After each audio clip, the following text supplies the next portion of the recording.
Leámonos, señora, yo sería mucho tecnología. Entonces. ¡Ya!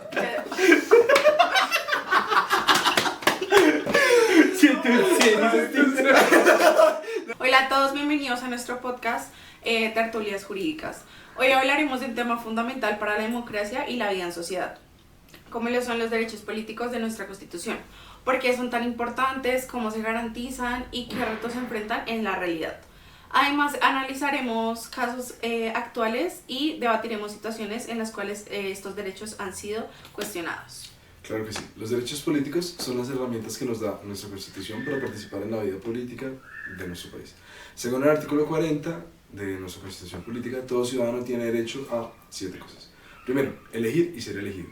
Segundo, participar en elecciones, los plebiscitos, referendos y las tan últimamente sonadas consultas populares. Tercero, constituir y afiliarse a partidos y movimientos políticos independientemente de las limitaciones. Revocar el mandato de los elegidos. Tener iniciativa en las corporaciones públicas, interponer acciones públicas en defensa de la Constitución y la ley y acceder a cargos públicos, salvo algunas excepciones. La Constitución también genera la igualdad ante la ley y la protección de estos derechos para todos los ciudadanos sin discriminación alguna. Además, se promueve la participación efectiva de la mujer en los niveles decisorios de la administración pública, lo cual es un avance muy importante, aunque aún hay mucho por hacer.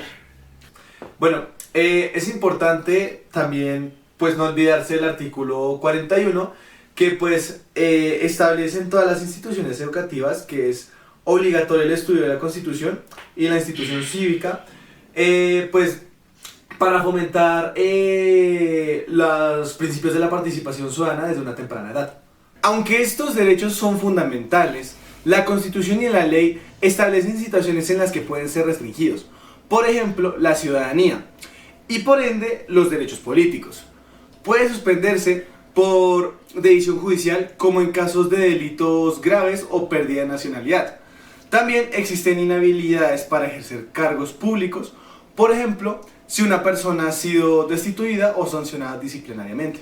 Bueno, un caso muy emblemático fue la destitución del alcalde Gustavo Petro, ¿no? Hace 2 alcaldías, que fue removido de su cargo por la Procuraduría General de la Nación. Esto generó un debate nacional e internacional, de hecho, sobre si una autoridad administrativa no electiva, electa bajo un voto popular, puede restringir los derechos políticos de funcionarios elegidos por el mismo voto popular.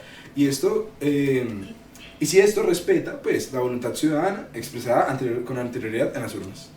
La Constitución y la legislación buscan garantizar la participación de grupos tradicionalmente excluidos como lo han sido las mujeres y las minorías étnicas. Por ejemplo, el Estado debe garantizar la adecuada y efectiva participación de la mujer en niveles decisorios de la administración pública. Sin embargo, en la práctica la representación sigue siendo baja, ya que en el Congreso del 2018 al 2022 solo el 23,4% de los curules en el Senado fueron ocupados por mujeres y en la Cámara de Representantes apenas el 18%. Esto muestra que, aunque existen normas y políticas, persisten barreras culturales, sociales y económicas que dificultan la plena participación de las mujeres y minorías. Además, la discriminación y la violencia política siguen siendo retos importantes. Claro que sí, eso es bastante interesante, pero ahora pasemos a la casuística, ¿no? Un caso que ha generado mucho debate en Colombia en las últimas semanas, en los últimos meses, y es el de Adriana Díaz. Adriana es una mujer diagnosticada clínicamente con esquizofrenia paranoide y trastorno bipolar de la personalidad, que ha protagonizado incidentes públicos y se ha convertido viral en las redes sociales por su comportamiento completamente errático. Ok, entonces este caso nos lleva a preguntarnos, ¿deben las personas con trastornos mentales graves tener restringido su derecho al voto o a participar públicamente? Por un lado, la Constitución reconoce esos derechos para todos los ciudadanos, pero por otro, pues la ley permite restricciones cuando una persona no tiene plena capacidad mental, pero pues eso tiene que estar sustentado por una decisión judicial, nunca por algún prejuicio o estigma social. Claro, sin embargo, pues en el caso de Adriana, las autoridades han activado un protocolo de atención en salud mental, pero no hay evidencia de que se le haya restringido pues formalmente el derecho al voto. Sin embargo, pues el estigma social y la falta de atención oportuna pueden convertirse en barreras reales para el ejercicio efectivo de sus derechos políticos. Después de escuchar lo anteriormente dicho aquí por todos, nos obliga a reflexionar sobre la necesidad de garantizar no solo la atención a la salud mental, sino también a la protección de los derechos políticos de las personas en condición de vulnerabilidad. Encontramos la ley 1616, la cual reconoce la salud mental como un derecho fundamental, pero aún existen falencias estructurales y culturales que impiden su pleno ejercicio.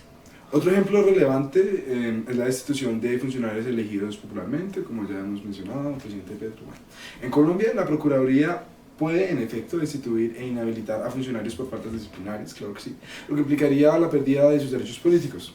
Esto ha sido debatido especialmente tras la sentencia de la Corte Interamericana de Derechos Humanos, que ha cuestionado la legalidad total de que autoridades administrativas y no judiciales puedan tomar ese tipo de decisiones.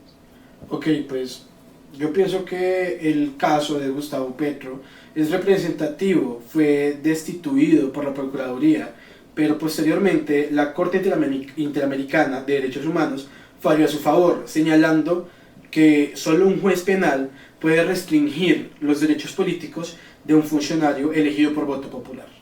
Este precedente obliga a Colombia a revisar su normativa y garantizar el respeto a los estándares internacionales. Y pues como último ejemplo es el caso de las personas privadas de la libertad.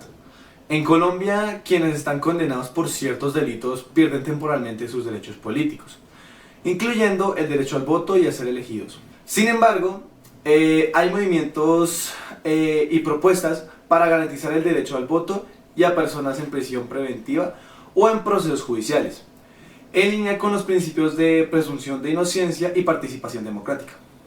Bueno, para cerrar, los derechos políticos son la base de nuestra democracia y la manifestación del poder soberano del pueblo. Aunque la Constitución los protege, en la práctica enfrentan retos como restricciones legales, falta de representación de minorías y obstáculos para personas con condiciones especiales. El desafío para mí es lograr que estos derechos sean efectivos para todos, sin ningún tipo de discriminación y con garantías reales para que nadie quede excluido de todo este proceso democrático. Debemos seguir trabajando por una sociedad más incluyente y sobre todo participativa. Gracias por acompañarnos en este episodio. Los invitamos a reflexionar, informarse y ejercer sus derechos políticos. Recuerden que la democracia se construye entre todos. Hasta la próxima. Siento un serio. ¿Sí que no es fácil? Estoy sudando. Bueno, pero ya.